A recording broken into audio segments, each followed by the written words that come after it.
McDonald पे जाके खाने खा रहे हो, क्या आपको नहीं मालूम ये नाजायज और हराम है?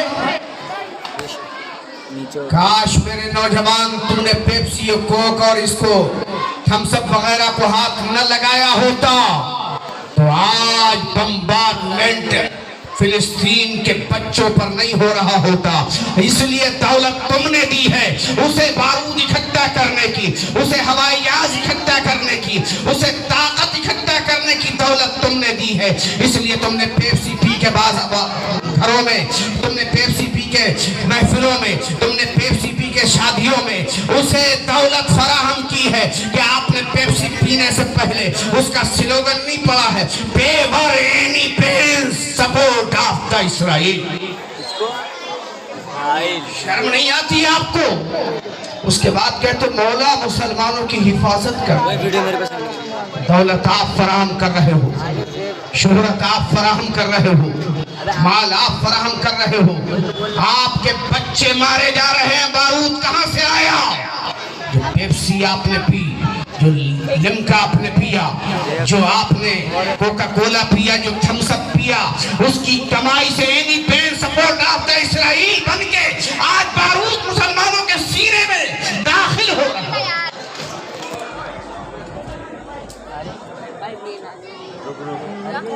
देखिए खतीब खुसूसी आ चुके हैं इंशाअल्लाह।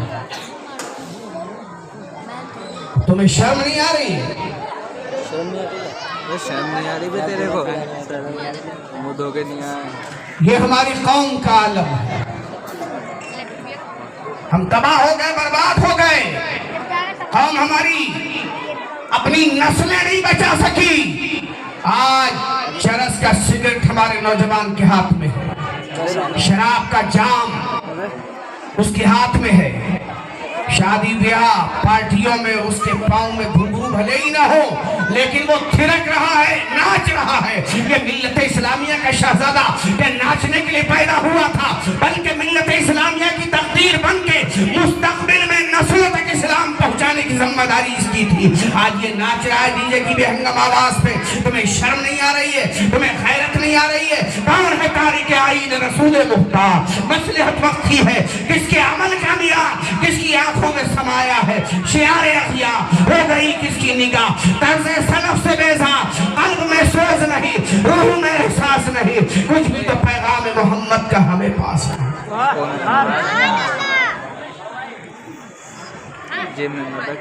कुरान कहता है ईमान वालों बात क्यों बोलते हो तुम करते नहीं।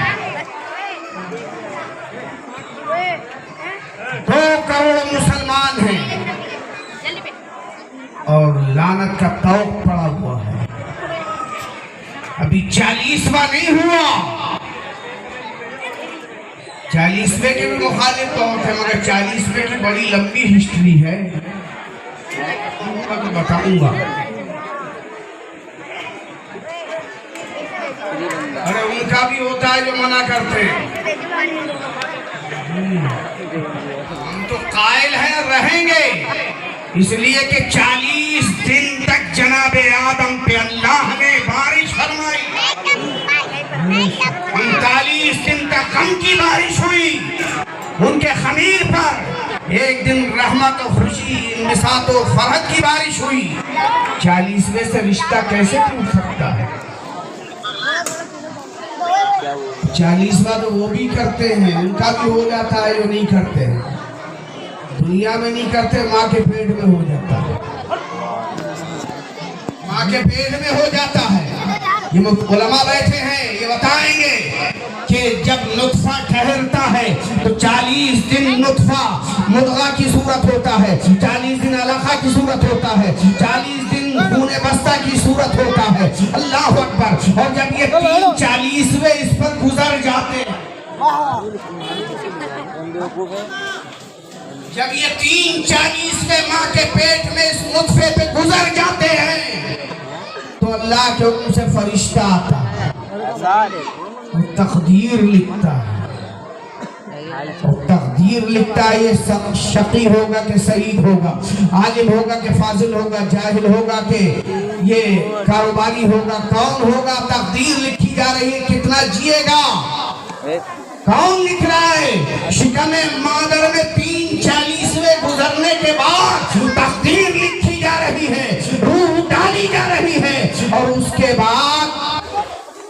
फिर 40 का दौर गुजरता है। तेरे में ही ना 40 दिन गुजरते हैं रूह पड़ने के बाद, तो अल्लाह अकबर जिस्म का कोई हिस्सा नशोनुमा पाता है। फिर 40 दिन गुजरते हैं तो कोई हिस्सा नशोनुमा पाता है। फिर 40 दिन गुजरते हैं तो कोई हिस्सा नशोनुमा पाता है। बताने का मकसद ये है, इस दौर पे 9 महीना गुजर जाता है और इंसान दुनिया में आ जाता है। आज जैसे ही आया, आवाज आई मुबारक हो, फलां के बेटा या बेटी आई है, उसके घर में फूल खिला है, उसके घर में रोशनी का चिराग बन के उसका बेटा या बेटी आई है। अल्लाह अकबर। ऐसे आलम में अल्लामा कारी अल्लामा मुफ्ती याकूब साहब किबला से पास गए, कहा बच्चा आया है, मुबारकबाद पेश की, अल्लाह का शुक्र अदा करो। कहा लेकिन साथ में एक नाला लेके आया है, बाईपास नाली लेके आया है। अल्लाह अकबर, बाईपास नाली लेकर आया है, क्या मतलब? कहा बाईपास नाली है, बाहर की तरफ निकली हुई है। अल्लाह अल्लाह, इन्होंने कहा जल्दी से कटवा दो वरना सेप्टिक हो जाए। बस भाई बेशक समझ रहे हम। इन्होंने कहा मौलाना कैसी बात कर रहे हैं, आप तो खुशखबरी लेने आए थे, मुबारकबादी लेने आए थे, आप तो बच्चे को पहले ही दिन जख्मी करा रहे हो। ये फरमाएंगे नहीं काटोगे बच्चा मर जाएगा, सेप्टिक पैदा हो जाएगा, जल्दी काटो। है मेरे परवरदिगार, आज ये नाली कट गई तो ये बच्चा खाएगा कहाँ? शिकम में मादर में इसी नाली के जरिए तूने इसे ग़िज़ा पहुंचाई। मेरे रब, नाली कट गई तो खाएगा कहाँ से? गैब से आवाज आएगी, अशफाक सुन। शिकम में मादर में जब मजबूर था, बेकस और बेबस था, कोई मुनिस नहीं, हमदम नहीं, गमखार नहीं, कोई इसका पुरसाने हाल नहीं था, तो जब इसे भूख लगी तो शिकम में मादर में तैर रहा था। जब इसे भूख लगी तो हम तो राज़िक हैं, रिस्क देते हैं, कीड़े को पत्थर में रिस्क देते हैं, पेड़ के अंदर कीड़ों को रिस्क देते हैं, तो शिकम मादर में हम बच्चे को भूखा कैसे रख सकते थे? तो हमने एक बाईपास नाली तैयार की और शिकम मादर के उस फासिद खून से उसे जोड़ दिया। जो जब जाहिर हो तो औरत पे नमाज रोक दी जाए, उन दिनों में रोजा न रख सके, तिलावत कुरान न कर सके, काबे में दाखिल न हो सके, वो खून पिला के हमने इसके बाजू बनाए। वो जो है वो खून पिला के हमने इसकी आंखें बनाई, वो खून पिला के हमने इसका सर बनाया, दिमाग बनाया, इसके साथों सीनी बनाए, इसका जिस्म सीना बनाया, इसका पूरा निजाम जिस्म हमने तरतीब दिया उसी खून को पिला के। अल्लाह अल्लाह है मेरे परवरदिगार, वो तो मजबूरी थी, वहाँ कोई खिलाने वाला नहीं था, अब तो ये आ गया, अब क्यों कटवा रहा है? तो हुक्म होगा इसलिए कि अब नहीं काटोगे तो बच्चा मर जाएगा, बीमार हो जाएगा। इसके अंदर फलसफा इस्लाम क्या है वो सुन लीजिए। रब कादिर है, कादिर है कि नहीं है? कादिर है, हर आन कादिर है, हर लम्हा कादिर है। जिन्होंने कहा मुमकिन शय पे अल्लाह कादिर है, हर मुमकिन शय पे कादिर नहीं, वो जाने। हम तो ये कहते हैं अल्लाह हर चीज पर, मुमकिन चीज पर कादिर है, और जो चीज इम्कान में नहीं, तहत कुदरत नहीं, तहत कुदरत है, अल्लाह उस पर कादिर है। मेरे रब इस बच्चे को माँ के शिकम में बाईपास नाली से खून पिलाया, फासिद खून पिलाया, तू चाहता तो गैब से इसे माँ के शिकम में खिला सकता था। तो मेरे रब की रहमत झूम के बोलेगी।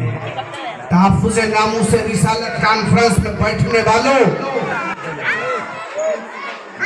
कि ये बच्चा जब शिकम मादर में था, मैं चाहता तो इसे जन्नत के मेवे भी खिला सकता था, मगर मैंने वो नापाक खून पिला के इसकी परवरिश की क्यों?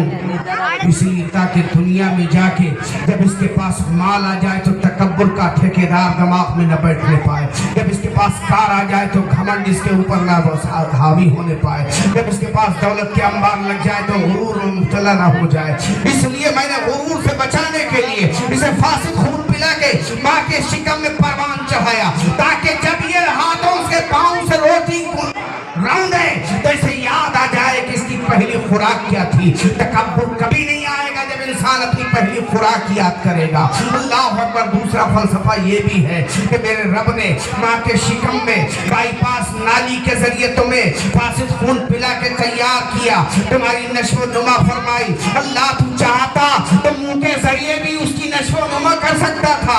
तो मेरे रब की रहमत झूम के बोली, सुनो मैं जानता था ये मेरा बच्चा बंदा जब दुनिया में आएगा तो ये मुझे रहमान कहेगा, मुझे रहीम कहेगा, मेरे नबी पे सलाम पड़ेगा, मेरे नबी की बारगाह में हदिया नज़्र सलाम पेश करेगा। तो मैं ये कैसे बर्दाश्त कर लूंगा कि जिस ज़बान से मुझे रहमान और रहीम कहा जाए, जिस ज़बान से अल्हम्दुलिल्लाह रब्बिल आलमीन पढ़ा जाए, जिस ज़बान से अर्रहमान अल्लमल कुरान खलक़ल इंसान अल्लमहुल बयान पढ़ा जाए, जिस ज़बान से कुल हुवल्लाहु अहद कहा जाए, जिस ज़बान से मुस्तफ़ा जाने रहमत पे लाखों सलाम पढ़ा जाए, जिस ज़बान से या नबी सलाम अलैका पढ़ा जाए, जिस ज़बान पे तलाल बद्रु अलैना मिन सनियतिल वदाई वजब शुक्र अलैना वादा लिल्लाहि दाई पढ़ा जाए, मैं उस ज़बान को उस नापाक खून से